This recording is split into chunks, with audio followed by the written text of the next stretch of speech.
Hello students, स्वागत है आप सभी का वोल्केनो आईएएस के डेली करंट अफेयर के डिस्कशन में। तो स्टूडेंट्स, आज का जो करंट अफेयर का जो डिस्कशन है उसे हम स्टार्ट करते हैं।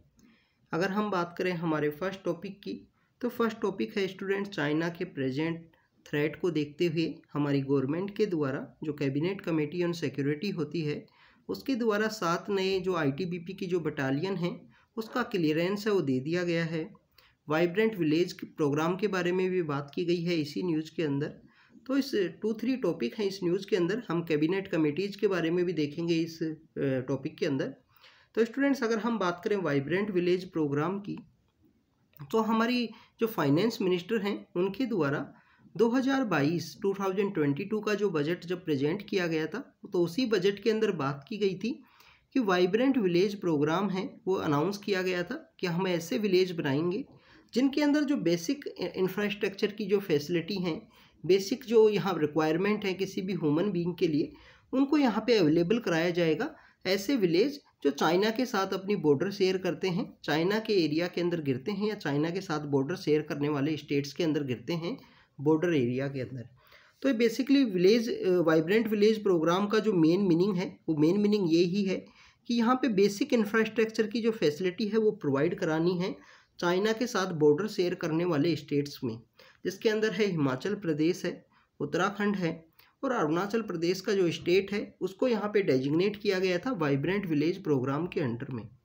अब स्टूडेंट्स, यहाँ पे इम्पोर्टेंट बात निकल के ये आती है कि बॉर्डर एरिया की सिक्योरिटी के लिए या बॉर्डर एरिया के जो हमारे विलेज के एरिया हैं उनको डेवलप करने के लिए हमारा एक प्रोग्राम होता है हमारी मिनिस्ट्री का, बेसिकली होम मिनिस्ट्री का है बॉर्डर एरिया डेवलपमेंट प्रोग्राम। अब ये बॉर्डर एरिया डेवलपमेंट प्रोग्राम और वाइब्रेंट विलेज प्रोग्राम है, क्या ये दोनों सेम हैं? Students, border area development programme जो है ये 1986 के समय स्टार्ट किया गया था। 1986 के अंदर इसको स्टार्ट किया गया और हमारे जो 17 स्टेट हैं, जो 17 स्टेट्स हैं, वो जो बॉर्डर शेयर करते हैं, चाहे वो कोस्टल बॉर्डर हो, चाहे अगर हम बात करें लैंड बॉर्डर शेयर करते हों किसी दूसरे कंट्री के साथ में, तो उन 17 स्टेट्स को इसके अंदर शामिल किया गया है। 111 हमारे यहाँ पे डिस्ट्रिक्ट्स हैं जिनको बॉर्डर एरिया डेवलपमेंट प्रोग्राम के अंदर शामिल किया गया है। बॉर्डर एरिया डेवलपमेंट प्रोग्राम के अंदर भी मेन एम यही है कि वहाँ पे बेसिक जो एमिनिटीज़ हैं, बेसिक जो फैसिलिटीज़ हैं वो प्रोवाइड की जा सके उन बॉर्डर स्टेट्स के अंदर, बॉर्डर एरियाज़ के अंदर में। इसका जो फंड होता है बॉर्डर एरिया डेवलपमेंट प्रोग्राम का वो नॉन लैप्सेबल होता है। 1986 के समय स्टार्ट किया गया। 111 डिस्ट्रिक्ट हैं 17 स्टेट्स के अंदर टोटल जो बॉर्डर शेयर करते हैं, और सेंट्रल स्पॉन्सर ये स्कीम है border area development programme. Vibrant village programme basically उन विलेजों के रिगार्डिंग में है जो चाइना के साथ अपनी बॉर्डर शेयर करते हैं। स्टूडेंट्स, यहाँ पे कैबिनेट कमेटी की अगर हम बात करें तो कैबिनेट कमेटी बेसिकली वो कमेटी होती हैं, मैक्सिमम ऐसी कमेटी होती हैं जिसमें जो कैबिनेट मिनिस्टर्स हैं वो इसके पार्ट होते हैं। इसके अलावा हो सकता है कि स्टेट मिनिस्टर्स को भी इन्वाइट किया जाए इस कमेटीज़ के अंदर। मैक्सिमम कैबिनेट कमेटीज़ हैं वो हेड की जाती हैं प्राइम मिनिस्टर के द्वारा। यहाँ पे 2 ऐसी कैबिनेट कमेटी हैं। एक है कैबिनेट कमेटी ऑन अकोमोडेशन, उसको हेड किया जाता है होम मिनिस्टर के द्वारा, और cabinet committee on parliamentary affair है, उसको यहाँ पे प्रेजेंट समय में हेड किया गया है हमारे डिफेंस मिनिस्टर के द्वारा। समय समय पे ये जो cabinet committee on parliamentary affair है ये बेसिकली इसकी जो चेयरमैन है वो चेंज होते रहते हैं। उसके बिहाइंड में कुछ न्यूज़ थी 2020 के समय में इसका जो हेड है वो कौन बनेगा, cabinet committee on parliamentary affair का। उसके फिर सीनियरिटी को एक प्रायोरिटी रखते हुए हमारी गवर्नमेंट के द्वारा प्रेजेंट समय में जो हमारे डिफेंस मिनिस्टर हैं, जो रक्षा मंत्री हैं, वो उसके हेड हैं cabinet committee on parliamentary affair के। स्टूडेंट्स, यहाँ पे इसी न्यूज़ के अंदर इम्पोर्टेंट न्यूज़ ये है कि आईटीबीपी की 7 नई बटालियन बनाई गई हैं चाइना के थ्रेट को देखते हुए, चाइना के प्रेजेंट समय जो इंसर्जेंसी की जो एक्टिविटीज़ हैं उनको देखते हुए। तो हमारे यहाँ पे कौन कौन सी बॉर्डर के ऊपर कौन कौन सी फोर्स है वो हमको प्रोटेक्ट करती है उसके बारे में हम देखते हैं। अगर हम बात करें स्टूडेंट्स एसएसबी की, सशस्त्र सीमा बल की अगर हम बात करें तो एसएसबी बेसिकली प्रोटेक्ट करती है नेपाल और भूटान का जो बॉर्डर है उसके साथ में। बेसिकली स्टूडेंट्स, आपको ये भी पता होना चाहिए कि नेपाल एंड भूटान के जो बॉर्डर हैं वो ओपन बॉर्डर हुआ करते थे। प्रेजेंट समय में जो नेपाल के साथ हमारे जो डिप्लोमेटिक रिलेशंस हैं वो सही नहीं हैं, बट भूटान के साथ तो आज भी हमारे ओपन बॉर्डर्स हमको देखने के लिए मिलते हैं। बीएसएफ की अगर हम बात करें, बॉर्डर सिक्योरिटी फोर्स की, border security force India, Pakistan और बांग्लादेश के साथ जो इंडिया की बॉर्डर है उसको प्रोटेक्ट करती है, उसको सिक्योर करती है। इसी बीएसएफ के रिगार्डिंग में काफ़ी फेमस मूवी भी है, बॉर्डर मूवी, अगर आपने कभी सुना हो। एक मूवी है बॉर्डर मूवी, जिसके अंदर बेसिकली बीएसएफ से रिगार्डिंग में दिखाया गया है कि जो 1971 की जो वॉर हुई थी, जो लोंगेवाला की बैटल है राजस्थान के अंदर, उस बैटल को लड़ा गया था। तो उस बैटल के समय किस तरीके से बीएसएफ के जो फोर्सेज हैं उन्होंने वहाँ पे जो ऑपरेशन है उसको कैरी आउट किया। स्टूडेंट्स, अगर हम बात करें आसाम राइफल्स की, तो आसाम राइफल्स जो म्यांमार के साथ हमारी बॉर्डर है उसको सिक्योर करता है, और आईटीबीपी एंड आसाम राइफल्स के द्वारा ही हमारी लाइन ऑफ एक्चुअल कंट्रोल को यहाँ पे प्रोटेक्ट किया जाता है। लाइन ऑफ एक्चुअल कंट्रोल जो बेसिकली हमारा जम्मू एंड कश्मीर में जो चाइना के साथ हम शेयर करते हैं। तो कभी कभी एक टॉपिक आपने न्यूज़ के अंदर सुना होगा कि वन बॉर्डर वन फोर्स का जो कॉन्सेप्ट है उसे इम्प्लीमेंट करने की ज़रूरत है, कि एक बॉर्डर के ऊपर अगर चाइना के साथ कोई बॉर्डर है तो कम्प्लीटली एक ही फोर्स यहाँ पे वर्क करे, क्योंकि दूसरी फोर्सेस के साथ में जो कोऑर्डिनेशन की जो एक्टिविटी है उसके अंदर में आपको काफ़ी अनसक्सेसफुल वे देखने के लिए मिलता है। इसलिए बेटर कोऑर्डिनेशन को अगर इम्प्लीमेंट करना है सिक्योरिटी के ऑपरेशंस में या डिफेंस फोर्सेज के ऑपरेशंस के अंदर, तो वन बॉर्डर वन फोर्स को यहाँ पे प्रपोज किया गया है डिफरेंट कमेटीज के द्वारा। स्टूडेंट्स, ये वाइब्रेंट विलेज प्रोग्राम के बारे में हमने कुछ डिस्कस किया, बॉर्डर एरिया डेवलपमेंट प्रोग्राम के बारे में भी देखा, और हमने देखा वन बॉर्डर वन फोर्स के बारे में, और जो कैबिनेट कमेटीज हैं उनके बारे में यहाँ पे डिस्कस किया। स्टूडेंट्स, अगर हम बात करें नेक्स्ट टॉपिक की, नेक्स्ट टॉपिक है पढ़हैया नाम की एक ट्राइब होती है जो झारखंड के अंदर पाई जाती है। पढ़हैयाज की ये जो ट्राइब है, इससे रिलेटेड एक केस स्टडी आज के द हिंदू के अंदर पब्लिश की गई है कि बेसिकली इन लोगों को जो ग्रास रूट लेवल पे जो वेलफेयर एक्टिविटीज़ हैं, जो वेलफेयर स्कीम्स है, वो किस तरीके से इम्प्लीमेंट की जाती हैं, किस तरीके से इन लोगों को जो बेनिफिट है वो पहुंचता है, उसके बारे में बात की गई है। स्टूडेंट्स, अगर हम पढ़हैयाज जो ट्राइब है उसके बारे में बात करें, ये आपको उत्तर प्रदेश का जो रीजन है, उत्तर प्रदेश के अंदर अगर हम स्पेशली बात करें डिस्ट्रिक्ट की, तो सोनभद्र नाम का जो डिस्ट्रिक्ट है उसके अंदर ये मिलती है। पढ़हैया नाम की जो ट्राइब है, झारखंड है, बिहार है, इन सब डिस्ट्रिक्ट्स के अंदर, इन सब के कुछ डिस्ट्रिक्ट्स के अंदर ये पाई जाती है, इन स्टेट्स के। स्टूडेंट, सोनभद्र नाम का जो डिस्ट्रिक्ट है उत्तर प्रदेश का, उसका एक इंटरेस्टिंग स्टोरी है। एक बार उसके बारे में जो कौन बनेगा करोड़पति एक क्विज शो होता है उसके रिगार्डिंग में उसके बारे में पूछा गया था। सोनभद्र बेसिकली ऐसा डिस्ट्रिक्ट है, वो 3 या 4 स्टेट्स के साथ अपनी बॉर्डर है वो शेयर करता है। आप इस वीडियो के बाद में आप उसको गूगल करना, उसके बारे में अपने एटलास के अंदर जाके देखना, सोनभद्र नाम का जो डिस्ट्रिक्ट है उत्तर प्रदेश का।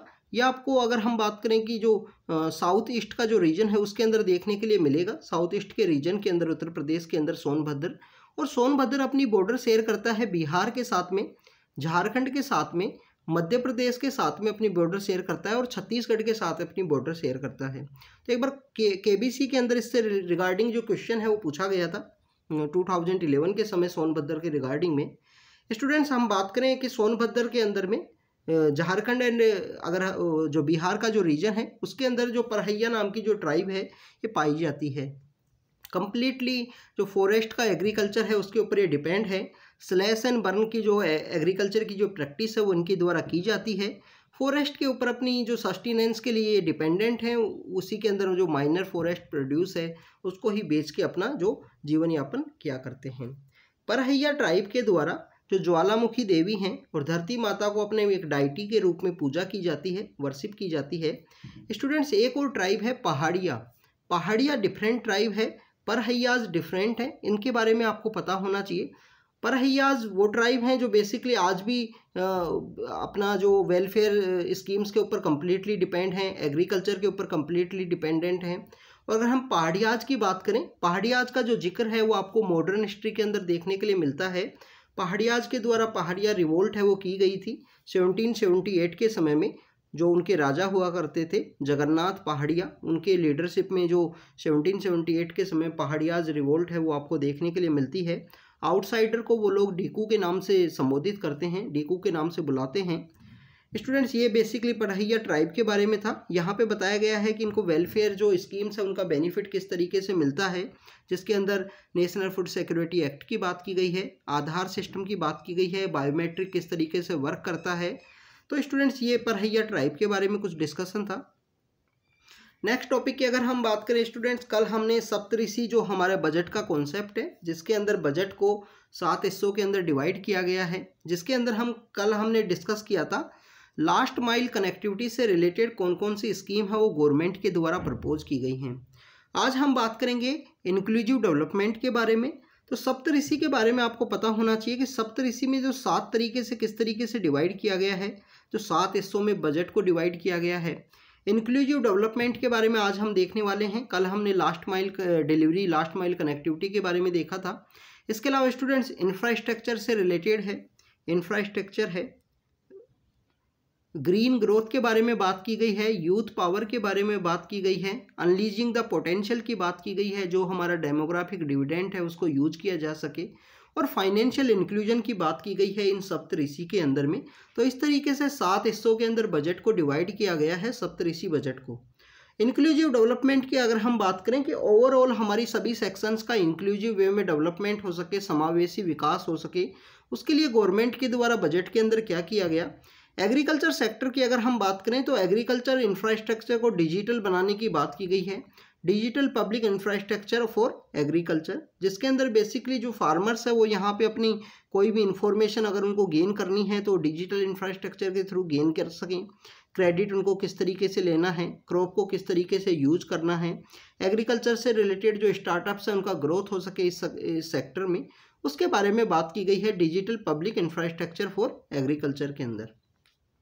एग्रीकल्चर एक्सेलरेटेड जो फंड है वो भी यहाँ पे रिलीज एक सेपरेट पार्ट रखा गया है इस बजट के अंदर, जिसके अंदर बेसिकली मेन एम ये है कि हमारे जो रूरल एरिया की जो यूथ है वो एग्रीकल्चर सेक्टर के लिए यहाँ पे इंस्पायर हों, एग्रीकल्चर सेक्टर को अपने प्रोफेशन के रूप में चूज करें।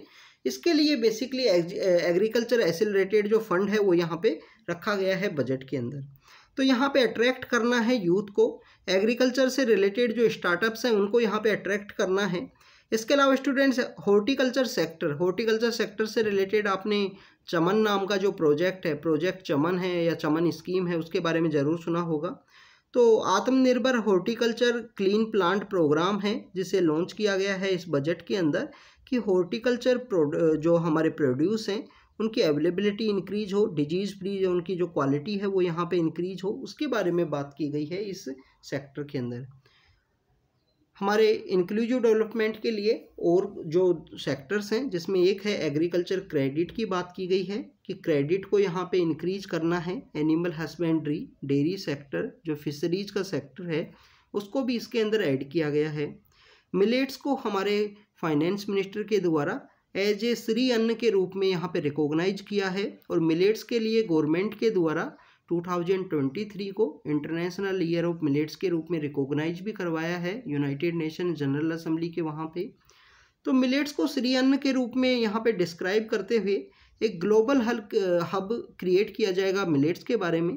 अभी रिसेंटली हमारी गवर्नमेंट के द्वारा एक प्रपोजल है, उसको आने वाली जो G20 की समिट जो इंडिया के अंदर ऑर्गेनाइज होने वाली है उसके अंदर भी प्रपोज किया जाएगा मीरा को, जिसके अंदर जो सीड बैंक है, जो इनिशियल जो फंडिंग है वो गवर्नमेंट के द्वारा की जाएगी।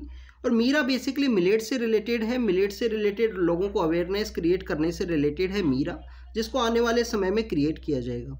अगर हम श्री अन्न मिलेट्स की बात करें स्टूडेंट्स, मिलेट्स बेसिकली आपको ड्रॉट रेजिस्टेंस आपको देखने के लिए मिलते हैं, फर्टिलाइजर्स का यूज़ है वो कम आपको देखने के लिए मिलता है। इसके अलावा स्टूडेंट्स ये काफ़ी ज़्यादा इंपॉर्टेंट है हमारे हेल्थ के पॉइंट ऑफ व्यू से, काफ़ी सारे जो मिनरल्स हैं वो पाए जाते हैं हेल्थ के में हमारे मिलेट्स के अंदर में, जो बाजरा है, रागी है, ज्वार है, काफ़ी तरीके के जो मिलेट्स हैं वो इंडिया के अंदर उगाए जाते हैं। Indian institute of millet research है जो हैदराबाद के अंदर सिचुएटेड है, उसका एक सेंटर ऑफ एक्सीलेंस के रूप में उसको डेवलप किया जाएगा मिलेट्स को श्री अन्न का एक ग्लोबल हब बनाने के बारे में। स्टूडेंट्स इसके अलावा मत्स्य जो बेसिकली हमारा फिशिंग के रिगार्डिंग में है, फिशरीज की जो एक्टिविटी है उसके रिगार्डिंग में है, तो उससे रिलेटेड एक सब स्कीम को यहाँ पे लॉन्च किया गया है बजट के अंदर में। सिकल सेल एनीमिया है उसको एलिमिनेट करना है 2047 में, 2047 में।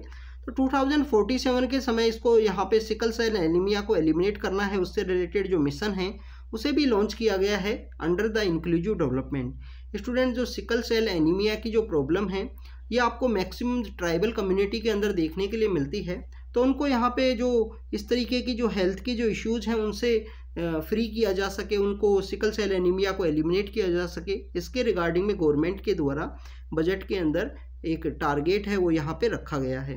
तो स्टूडेंट्स, ये सप्तऋषि का जो इंक्लूसिव डेवलपमेंट का जो सेक्शन है उसके बारे में हमने बात की। नेक्स्ट लेक्चर में डिफरेंट टॉपिक के बारे में बात करेंगे। आज हमने डिस्कस किया परहैया जो ट्राइब है झारखंड उत्तर प्रदेश का, जो सोनभद्र नाम का डिस्ट्रिक्ट है और बिहार का जो कुछ एरिया है वहाँ पे पाई जाती है, उसके बारे में बात किया कि स्लैश एंड बर्न के एग्रीकल्चर की प्रैक्टिस को करते हैं। इनको परहैया जो वर्ड की अगर हम बात करें उसका मीनिंग ये है कि बर्नर ऑफ फॉरेस्ट के रूप में इनको रिकॉग्नाइज किया जाता है। शेड्यूल्ड ट्राइब का इनको स्टेटस दिया गया है हर एक स्टेट के अंदर में। वाइब्रेंट विलेज प्रोग्राम की बात की, वन बॉर्डर वन फोर्स के बारे में डिस्कस किया और कैबिनेट कमेटी ऑन सिक्योरिटी के बारे में हमने डिस्कस किया आज के करंट अफेयर के डिस्कशन में। तो स्टूडेंट्स, आपको इसी तरीके से कंटिन्यू अपडेट करते रहेंगे, तो आप बने रहिए हमारे साथ। Thank you students, thank you very much.